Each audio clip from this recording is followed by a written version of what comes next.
Good morning viewers, my self doctor Preeta Saini. आज हम DElEd के सेकंड पेपर विद्यालय, संस्कृति, प्रबंधन और शिक्षक के अंतर्गत समांतर श्रेणी में समांतर माध्य की गणना प्रत्यक्ष विधि और लघु विधि से सीखेंगे। तो सतत श्रेणी का मतलब ही है जिसमें आंकड़ों के अंदर वर्ग अंतराल दिया हो।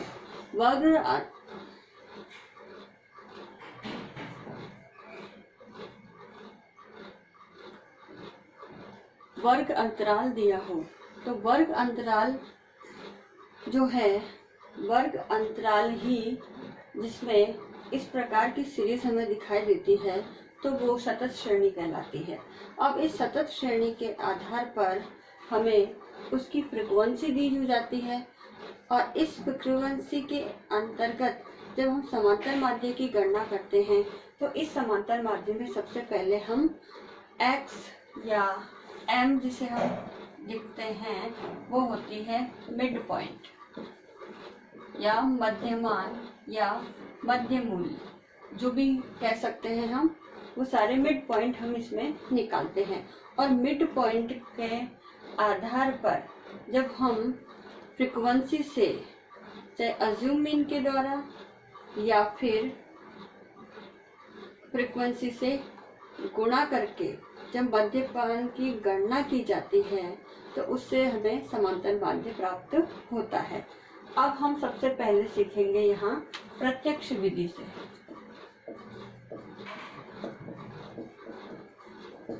अब प्रत्यक्ष विधि से जब समांतर माध्य की गणना करते हैं तो इसमें सबसे पहले हम मध्य मूल्य ज्ञात करते हैं और मध्य मूल्य ज्ञात करने का तरीका वही है कि इसमें 11 प्लस 13 को जोड़ करके डिवाइडेड बाय 2, तो ये हो गए हमारे 24। और 24 का जब हम डिवाइड करेंगे, मैं इसे एक बार कैलकुलेशन एक वर्ग को करके बता देती हूँ, और उसके बाद हमें जो प्राप्त होगी मिड वैल्यू वो होगी 12। तो इस प्रकार से हम इस सभी वर्ग का मध्य मान या मध्य मूल्य ज्ञात करेंगे। तो इसमें आया 12। चूंकि इसमें 2 का डिफरेंस है, हमें वैसे ही पता चल रहा है, तो ये 2 के डिफरेंस के बाद फिर हम इसका जो मिड वैल्यू में भी 2 के डिफरेंस से हम कर सकते हैं।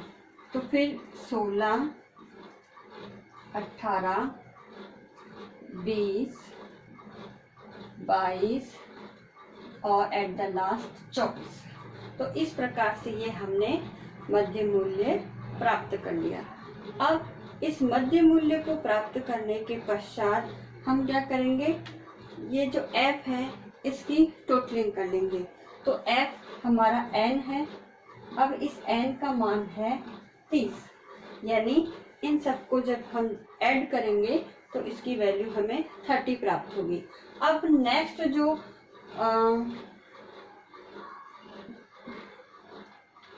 कॉलम के अंदर हमें बनाना है तो वह है x वैल्यू या m वैल्यू और f वैल्यू का गुणा करके हमें इसमें करके वो वैल्यूज लिखनी है। तो इसमें जब हम इनका गुणा करेंगे 36, 14 चौक 56, 16 पंजे 80, 108, 100, 88 और 72। अब इस प्रकार से हम x या m वैल्यू को f वैल्यू से गुणा कर लेंगे तो हमें जो प्राप्त होगा वो प्राप्त होगा सिग्मा f m, या हम इसे x भी लिख सकते हैं क्योंकि कहीं कहीं जगह हमें x भी मिलता है। अब इसका जो हम टोटल कर लेंगे, अब इसका जो टोटल है वो टोटल आया 540। तो प्रत्यक्ष विधि द्वारा गुणा करने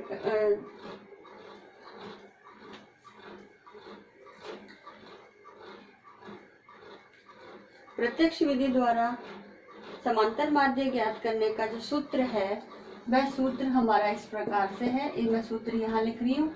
इस सूत्र के अंदर m is equal sigma F M या x अपॉन n। यहाँ m का मतलब है मध्यमान और सिग्मा एफ एम का मतलब है कि जो प्राप्तांक का जो मध्य मूल्य है और आवृत्ति से गुणन का योग। ठीक है, तो इसको एक बार वापस रिपीट कर देती हूँ। सिग्मा एफ एम का मतलब है कि वर्ग के मध्य मूल्य का बारंबारता से गुणा करने पर जो हमें योग प्राप्त हुआ है, कुल योग 540, उसका हम विवरण देंगे। और n यहाँ हमें कुल आवृत्तियों की या कुल पदों की संख्या है।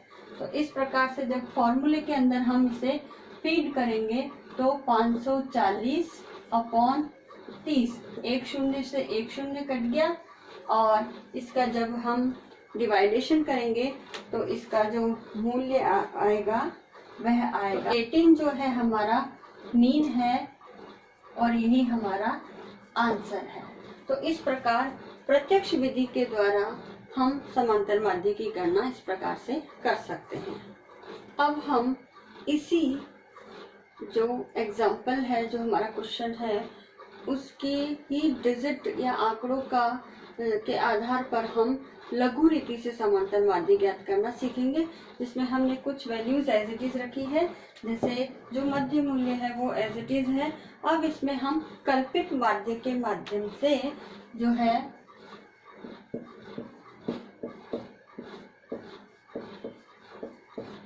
माध्य के माध्यम से समांतर माध्य की गणना करेंगे। अब इसके अंदर टोटल 7 वर्ग दिए हुए हैं, तो इसका जो मध्य का वर्ग होगा वह होगा ये हमारा मिड वर्ग है। तो इसके अंतर्गत जो हमारी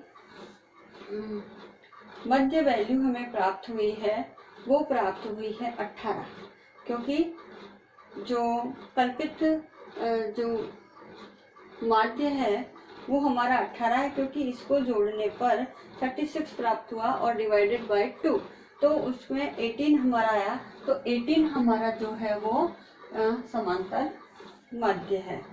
तो समांतर माध्य के आधार पर अब जब हमने इस वर्गों में प्रथम पद और द्वितीय पद को जोड़ करके डिवाइडेड बाय 2 किया, तो हमारा जो x मान आया वो एज इट इज हमने पिछले सवाल का ही रखा है, वही है। तो इसमें इसके आधार पर अब हम क्या ज्ञात करेंगे, हम अज्यूम मीन से x वैल्यू को माइनस करके हम d ज्ञात करेंगे, और ये d हमारा विचलन है, d हमारा विचलन है। तो डेविएशन हमारा ये होगा। तो इसके अंदर 18 से 18 को जब हम रखते हैं और ये होगा -2 -4 -6। तो इस प्रकार से 18 से ऊपर के जितने हैं वो माइनस में आती है, और 18 के नीचे, क्योंकि ये बढ़ते क्रम में चलती है सीरीज आरोही क्रम में, तो अब 18 से अगेन ये +2, जो क्योंकि इसमें जुड़ा +4 और +6। और हम इसे और इजी कर लेने के लिए हम क्या करेंगे, d' ज्ञात करेंगे। अब d' कैसे ज्ञात करते हैं, d' के अंदर हम जो d मान आया है उसको इसके अंदर जिसका भी भाग लग सकता है उस संख्या का जो इक्वल इसे डिस्ट्रीब्यूशन में ला दे वापस, तो फिर इसे 2 से इसमें हमें भाग लगाना, क्योंकि 2 से ही इसमें भाग लगेगा। तो 0 अगेन -1 -2 -3 +1 +2 +3। तो इस प्रकार से 2 से हमें डिवाइड करके हमने d' की प्राप्ति कर ली। अब आता है फ्रीक्वेंसी से इस d' को मल्टीप्लाई करना, क्योंकि जो हम फॉर्मूला लिखेंगे उसके अंतर्गत हमें ये वैल्यू प्राप्त होना आवश्यक है। अब हमने जो d' है और फ्रीक्वेंसी है इसको क्या करेंगे, गुणा करेंगे।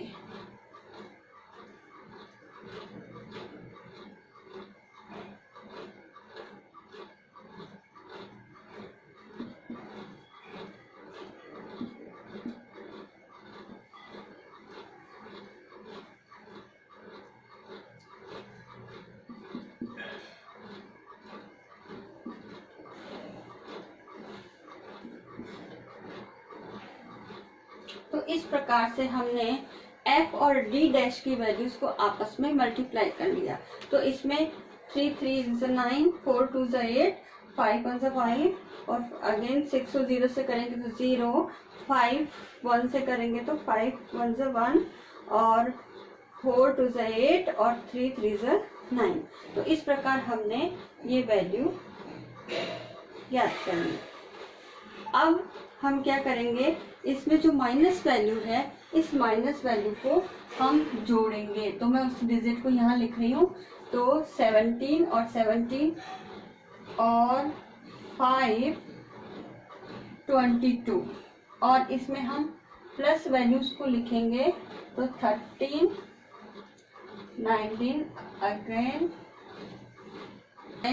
22 जो है हमारा, इस प्लस वैल्यूज की जोड़ हमें प्राप्त हुई। अब सिग्मा एफ डी डैश हम ज्ञात करेंगे। तो -22 प्लस 22 इज इक्वल हो गया हमारा 0। तो हमारा जो वैल्यूज आई है वो हमारी 0 आई है। अब इस लघु रीति से जो हम फॉर्मूला लगाते हैं वो फॉर्मूला है m is equal assume mean plus sigma f d dash upon n into i. तो यहाँ अज्यूम मीन है हमारा 18 जो हमें ऊपर लिखा हुआ है, और सिग्मा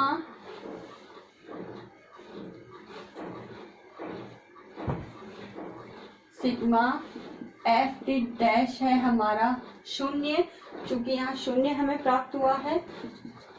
n है हमारा 30 जो हमारी इस फ्रीक्वेंसी का योग है, और क्लास इंटरवल है हमारा 2। तो इस प्रकार से जब हम इस सवाल में जो सूत्र दिया हुआ है उसको आप एक्सप्लेन करेंगे कि i का मतलब है वर्ग अंतराल, n का मतलब है आवर्ती पदों के मूल्यों का योग, और सिग्मा एफ डी डैश है कि उसके विचलनों के अंतर्गत ये जो विचलन है, इस विचलनों और बारंबारता यानी आवृत्ति का गुणनफल का योग हम इसको कहेंगे, और अज्यूम मीन यानी कल्पित माध्य है। तो इस प्रकार से हम जब फॉर्मूले को डिस्क्राइब करेंगे उसके बाद हम इस फॉर्मूले में ये सारे जो हैं पद जो हमें प्राप्त हुए हैं कैलकुलेशन करने के बाद इस फॉर्मूले में हम फीड करेंगे। तो m इज इक्वल हमारा अज्यूम मीन है 18 plus sigma f d dash जो हमें प्राप्त हुआ है वो 0, और i हमारा है 2 और n हमारा प्राप्त हुआ है 30। तो इस प्रकार से जब हम मीन का कैलकुलेशन करेंगे तो इस मीन में 18 प्लस को हम बाद में लेते हैं, तो 0 को 2 से मल्टीप्लाई करेंगे तो 0, और किसी भी संख्या को जब हम भागित करते हैं तो उसका भी मान जो है हमारा 0 ही आता है। तो इस प्रकार से m हमें जो प्राप्त हुआ है वो 18 ही प्राप्त हुआ है। तो इस प्रकार से 18 हमारा मीन है, और इस मीन में हम चाहे प्रत्यक्ष विधि से कैलकुलेशन कर ले चाहे लघु रीति से कैलकुलेशन कर ले, कैलकुलेशन हमेशा इक्वल ही समान ही आती है। तो इस प्रकार से आज के इस वीडियो में हम सतत श्रेणी के माध्यम से हमने समांतर माध्य की गणना करना सीखा। तो आज डीएलएड का जो 7th यूनिट है वो आज कंप्लीट होता है। अब डीएलएड सेकेंड ईयर का जो ये पेपर है इसके नेक्स्ट जो यूनिट्स हैं उसके आधार पर हम आगे स्टडी करेंगे, और आपका जो आज का असाइनमेंट है वो आपको डिस्क्रिप्शन बॉक्स में उसमें लिंक आपको शेयर किया जाएगा, साथ ही आपके कमेंट बॉक्स के अंदर भी उसका लिंक शेयर किया जाएगा।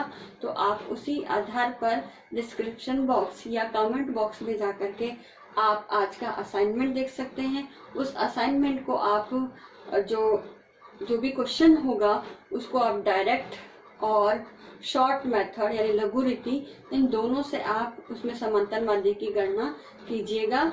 और साथ ही इस कोरोना महामारी के दौर में आप अपने घर में रहिए, सुरक्षित रहिए, जहाँ तक हो सके घर से बाहर नहीं निकलिए, आवश्यक हो तो ही घर से बाहर निकलना है। अपने सोशल मीडिया ग्रुप में आप ज़्यादा कोरोना वायरस से बचाव की एडवाइजरी जो स्टेट गवर्नमेंट द्वारा जारी की जा रही है उसकी पोस्टर वीडियोज मैसेजेस बना करके शेयर कीजिए। आई होप ये वीडियो आपके लिए यूजफुल होगा। So thank you.